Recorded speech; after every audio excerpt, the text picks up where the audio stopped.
Daily use English word meaning. Pariah, non-member, non-member, जैसे तैसे, somehow, somehow, माफ करना, forgive, forgive, दगाबाजी, deception, deception, कयामत,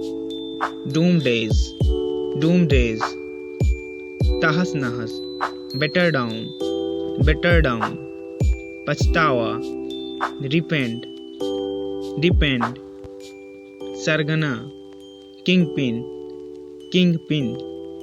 तूफान, storm, storm,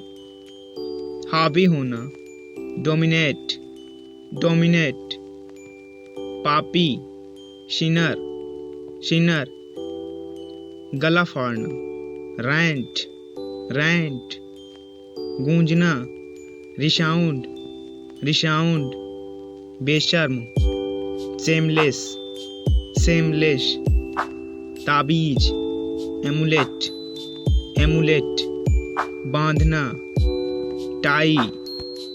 टाई, सड़ना, डीके, डीके, बौखलाना, सिजल, सिजल, घसीटना, ड्रग, ड्रग, जादुई, इंचेंटेड, इंचेंटेड, मुक्का मारना, पंच, पंच, निराश होना, गेट होपलेस, गेट होपलेस, शराफत, ऑनर, ऑनर, गौरव, डिग्निटी, डिग्निटी, मनमौजी, सेल्फ विल्ड, सेल्फ विल्ड,